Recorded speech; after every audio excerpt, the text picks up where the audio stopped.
Sarah here. I just wanted to take a few moments and talk to you a little bit about how I put together my monthly budget. I know that's been a real source of frustration for a lot of people, and so this month I just wanted to take some time to show you how I do mine, and hopefully you'll be able to follow along and make some great progress in yours through the month of February. So without further ado, let's go ahead and get started.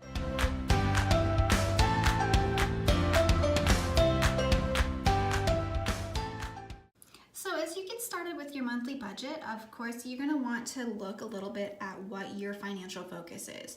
For us, we want to pay off $2,750 in debt, including our car loan number one, which is a VW Beetle we've owned for a while and we just don't need anymore. So we're going to work on paying that off this month. I also like to include my yearly goal. For us, it's pay off $33,000, and also how much progress we've made towards that goal. It just keeps me moving forward and excited about what I'm doing in my budget as I create it. So after you've done that, go ahead and input the amount of income. For us, our income stays very consistent from month to month, so I can go ahead and put that there. But if you have to guess a little bit, just do it in pencil and don't worry too much about it so that you can allocate the money to other categories. For example, if you know for certain that you are going to work 40 hours for 3 weeks and you know how much you make on an hourly basis, you can kind of estimate a little bit as to how much you are going to be able to bring in. I always estimate on the lower end of what's possible because you can always add money later on to expenses or to funds or to savings or to debt payoff as you need to. So as far as general expenses go, make sure that you're sticking with your income on the base level. Then go ahead and make sure that you note how much you have in your emergency fund. This is an important thing to keep track of. For us, we have $1,023.13. We've kept it at that amount for some specific reasons, but that's a very comfortable amount for us for our emergency fund itself. As you can see, I track whether or not I've increased or decreased that emergency fund as we go forward, and then I'll track the ending balance when I get to the end of the month. So the next step is to go ahead and include all of your expenses. You can see my expenses here, and you'll see how I split up these expenses a little later, but these are essentially just the expenses that I pay monthly, and I don't have any carryover for. Nothing changes from month to month. It's always the same.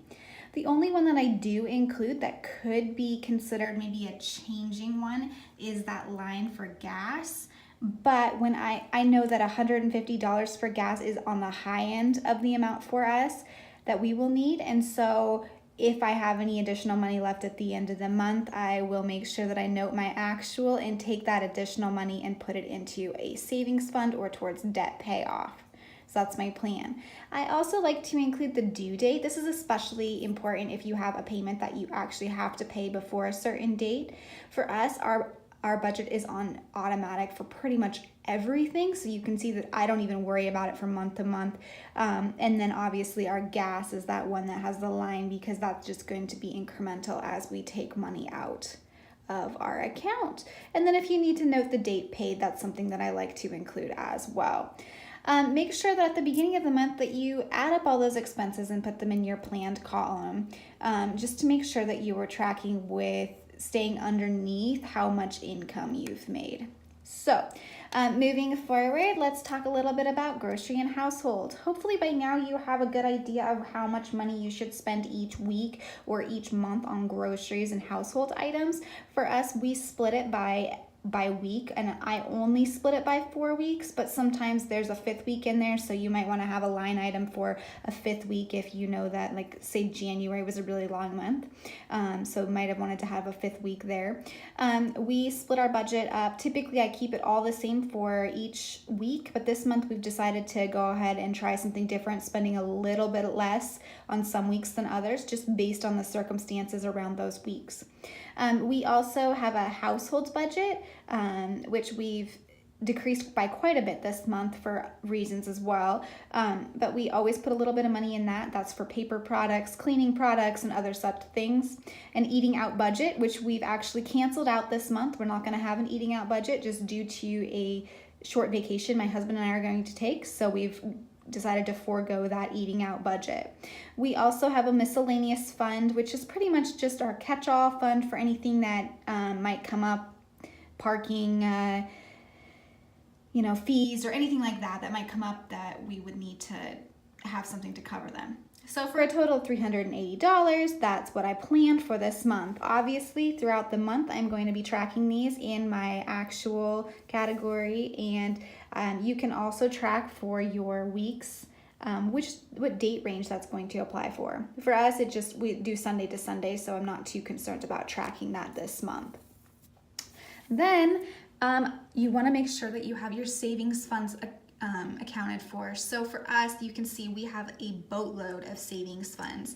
I do licensing fees; those come at the end of, in August, and we always have all of our cars come due at that point. So I make sure that's covered.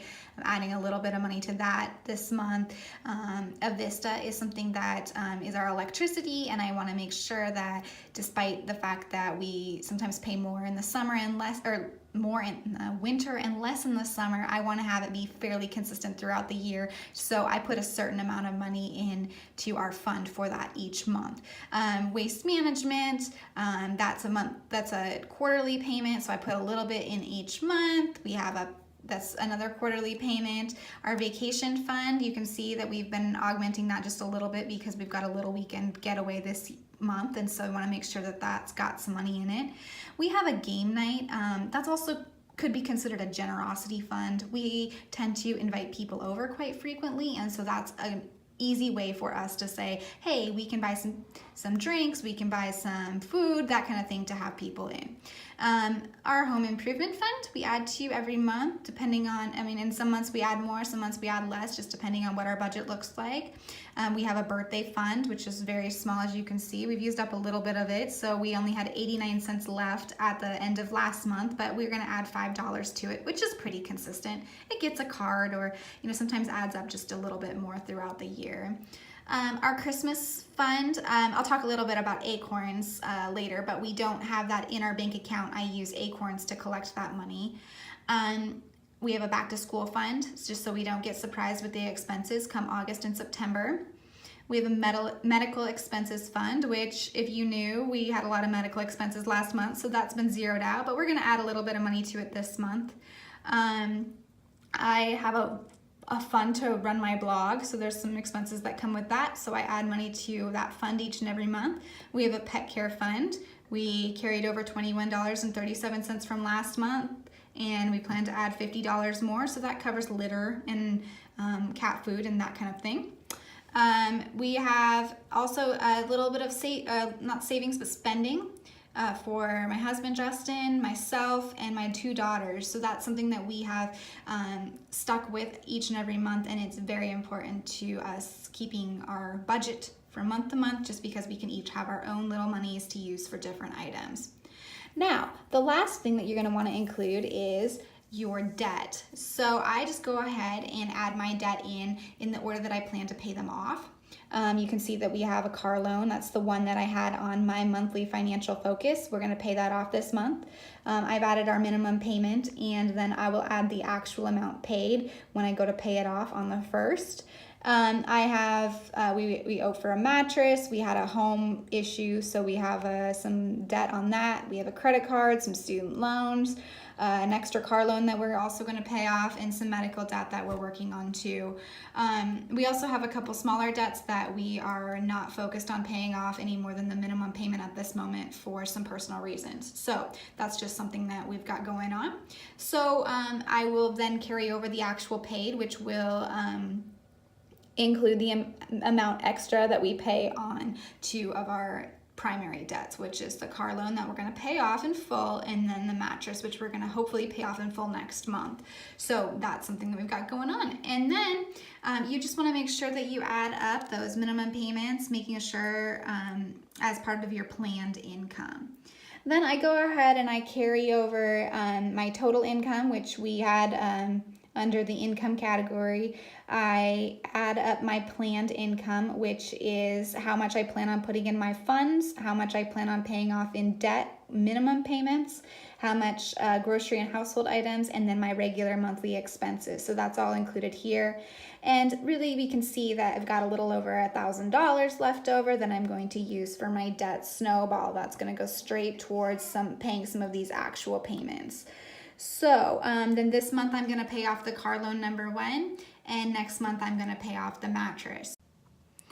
I hope that seeing me set up my own budget helped you a little bit with yours.